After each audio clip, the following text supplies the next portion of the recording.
Hi. So today we discuss about the topic trigonometric ratios of certain angles.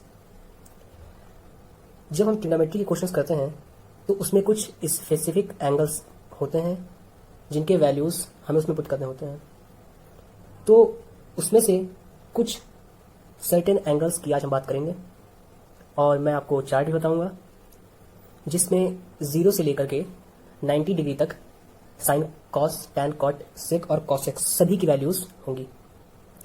तो जैसा कि आपके सामने दिया हुआ है, मैं 30 की बात कर रहा हूं अभी, ट्रिग्नोमेट्रिकल रेशियोज ऑफ एंगल 30।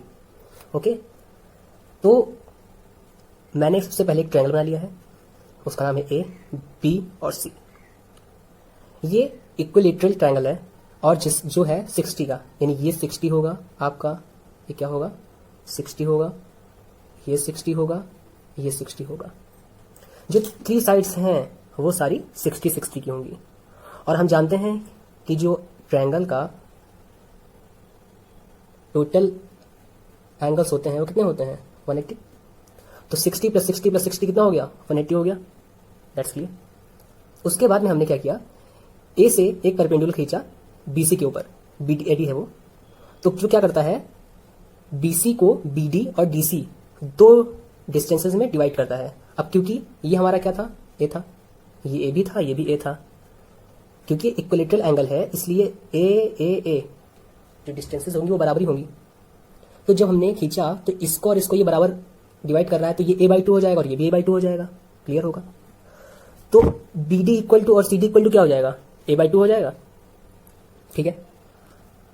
अब हमें क्या करना होगा, क्योंकि हमें 30 डिग्री की वैल्यू निकालनी है और मैंने यहां लिख के रखा है कि AD is a bisector of angle A, यानी जो A है वो दो साइड्स में डिवाइड हो रहा है, दो एंगल्स में डिवाइड हो रहा है, एक हो रहा है 30 में, दूसरा भी हो रहा है 30 में। क्यों, क्योंकि बाइसेक्टर है, इक्वल डिवाइड करेगा। ओके, सो अब क्या करेंगे हम, अब हम जानते हैं कि AB क्या दिया हुआ है, हमारा A है, डन है, ठीक है। और DB क्या दिया हुआ है, DB a/2। हमें क्या निकालना है, AD निकालना है। अब आप पूछेंगे AD क्यों निकालना है, इसकी भी बता दूं मैं। हमें AD इसलिए निकालना है क्योंकि हम साइन 30 निकालेंगे, कॉस 30 निकालेंगे, टैन 30 निकालेंगे। ठीक है, ये जो 3 वैल्यूज हैं इनको हम निकालेंगे। कैसे निकालेंगे, पाइथागोरस रूल की जरूरत पड़ेगी। क्यों, क्योंकि हमें निकालना है 30। हमें क्या निकालना है 30, यानी एंगल A। तो इसको अगर हम बना के देखें तो कैसा बनेगा हमारा फिगर, आइए देखते हैं। ऐसा बनेगा, ये हो जाएगा C, ये हो जाएगा D और ये हो जाएगा A, ये होगा एंगल 30। डन है। ये होगा A और ये होगा a/2 और ये हो जाएगा AD।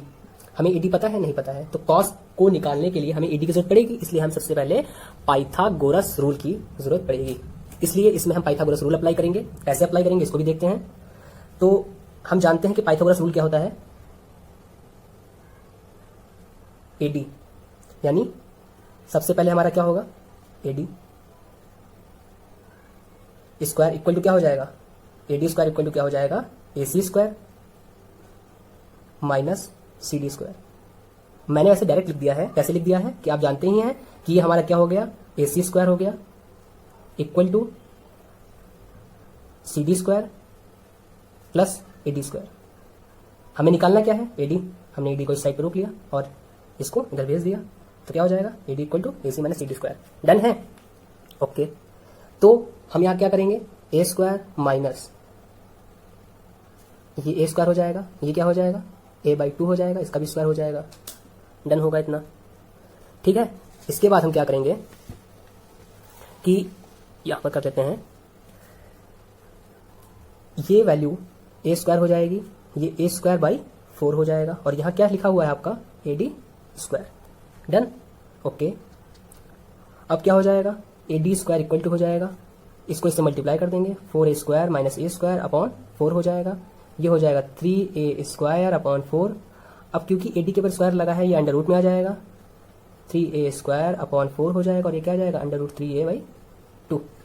ये क्या आ जाएगा कि आगे AD की वैल्यू आ जाएगी। अब हम कैलकुलेट कर लेंगे, तो यहाँ पर लिख देंगे हम AD equal to √3/2a। Done. Okay, तो इसी पे इस पे कर लेते हैं। चलिए, अगर हम निकालना चाहें sin 30, अब ये क्या हमारा निकल आया √3/2a। डन। और फिर क्या करेंगे, ये क्या होता है sin 30 इक्वल टू या sin थीटा इक्वल टू क्या होता है, परपेंडिकुलर अपॉन हाइपोटेनियस। तो परपेंडिकुलर क्या हो गया, a/2 इंटू a, यही तो होता है।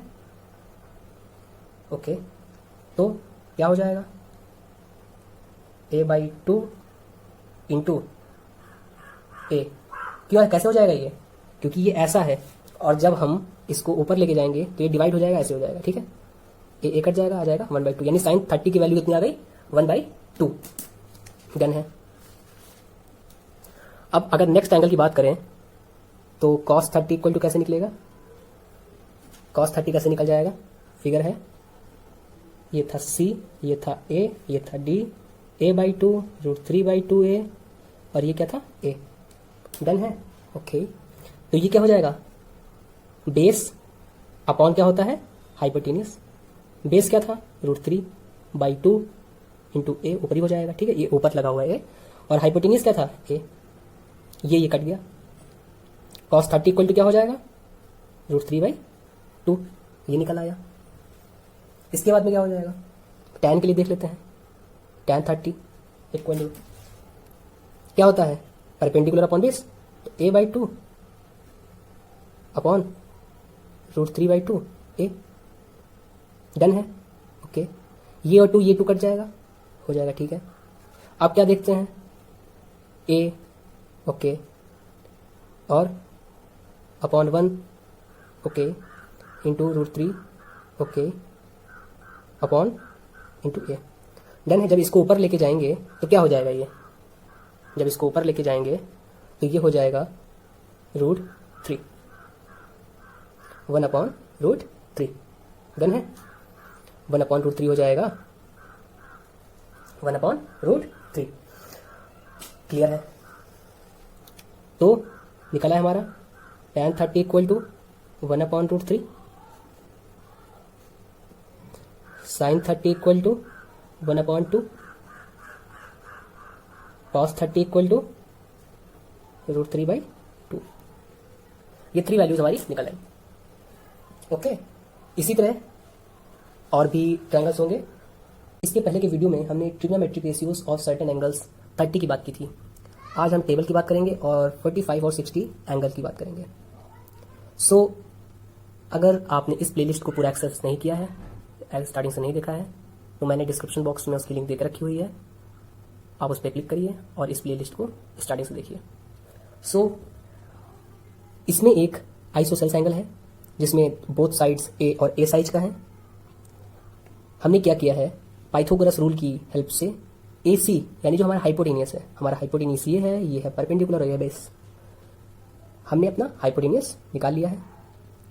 AC square equal to AB square plus BC square, AC square equal to A का square plus A square, A square plus A square, perpendicular square plus BC square, hypotenuse square. Pythagoras rule होता है हमारा।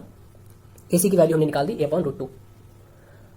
तो क्योंकि हमें 45 की value निकालनी है और जो हमारा ABC है वो राइट एंगल है, 45 डिग्रीज की वैल्यू है, तो साइन थीटा इक्वल टू क्या होता है, perpendicular upon hypotenuse, perpendicular upon hypotenuse. So perpendicular क्या है a, हाइपोटेनियस क्या निकल आया a√2, लग दिया, a और a कट हो गए और 1/2√2 वैल्यू आ गई।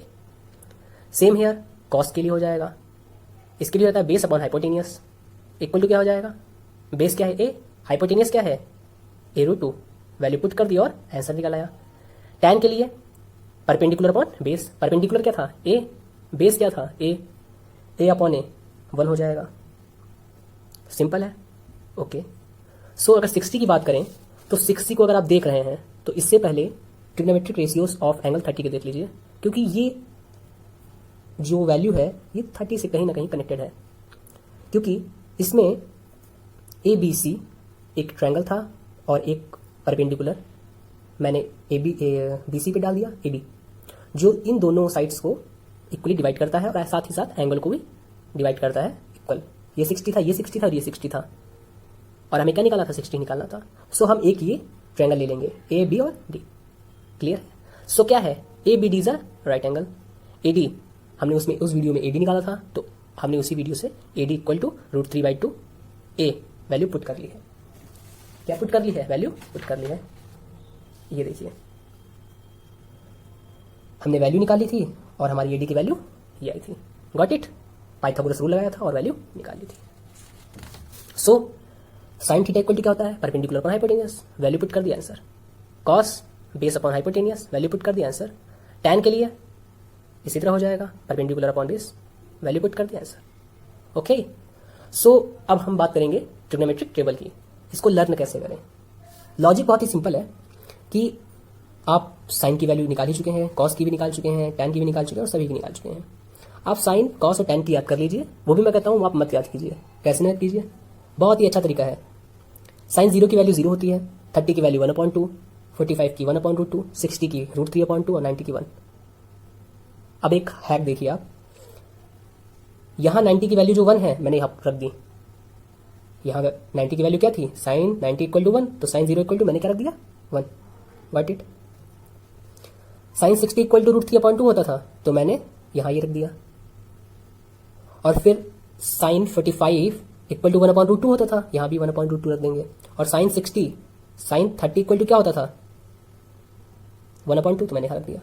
बेसिकली अगर हम देखें तो ये इसको लाई कर रहा है, ये इसको लाई कर रहा है, ये इसको और ये इसको और ये इसको। क्लियर है। ओके। अगर आप टैन को देखें तो एक याद कर लीजिए, टैन 0 की वैल्यू 0, 30 की 1/√3, 45 की 1, 60 की 1√3 और ये इनफाइनाइट 90। ओके। अगर कॉट की बात करेंगे, कॉट 1 हो जाएगा। कॉट क्या हो जाएगा, 1 हो जाएगा। √3 हो जाएगा। ये क्या हो जाएगा, ये इसको लाई करेगा, ये इसको लाई करेगा, ये इसको लाई करेगा। ओके, ठीक है। सो सेक थीटा इक्वल टू क्या हो जाएगा, इनफाइनाइट हो जाएगा। सेक थीटा क्या हो जाएगा, इनफाइनाइट हो जाएगा। ओके। हमने एक छोटी सी मिस्टेक की है कि यहां जो होगा ये इनफाइनाइट होगा। कैसे इनफाइनाइट होगा, ये इसको लाई करेगा, ये इसको लाई करेगा, ये इसको और ये इसको। Got it. अब हम अगर सेक थीटा की बात करें तो सेक थीटा कैसे होगा, सेक थीटा कैसे होगा, ये इनफाइनाइट हो जाएगा। ठीक है, ये इनफाइनाइट हो गया। अब जब हमें सेक 30 निकालना होगा तो ये इसका अपोजिट हो जाएगा। सेक 30 क्या हो जाएगा, इसका अपोजिट हो जाएगा। 2/√3 हो जाएगा। यहाँ √3/2 है, यहाँ 2/√3 हो जाएगा। यहाँ 1/√2 है, √2 हो जाएगा। यहाँ 1/2 है, यहाँ 2 हो जाएगा। यहाँ 0 या इनफाइनाइट हो जाएगा। Got it. इसी तरह बात करते हैं इसकी। यहाँ 0 है, इनफाइनाइट हो जाएगा। 1/2 है, 2 हो जाएगा। 45 1/√2 √2 हो जाएगा। 60 2/√3 1 गॉट इट। एक और बार देख लेते हैं। साइन 0 0, 1/2 1/√2, 60 हो जाएगा, √3/2 90 हो जाएगा 1। कॉस के लिए ये इसको लाई करेगा, ये इसको लाई करेगा, ये इसको लाई करेगा, ये इसको लाई करेगा। ठीक है। टैन के लिए देख लेते हैं। 0 हो जाएगा, 1/√3 1√3 इनफाइनाइट। ये इसको लाई करेगा, ये इसको लाई करेगा, ये इसको और ये इसको। Got it. सेक देख लेते हैं, इनफाइनाइट हो जाएगा। ये इसका अपोजिट हो जाएगा, 2/√3 √2 2 इनफाइनाइट। इनफाइनाइट ये हो जाएगा 2, ये हो जाएगा √2, ये हो जाएगा 2/√3 और ये हो जाएगा 1। सो इसी तरह से आप टेबल को याद कर सकते हैं। सो मिलते हैं कुछ क्वेश्चंस के साथ नेक्स्ट वीडियो में। क्वेश्चंस करते रहिए। Thank you, bye bye.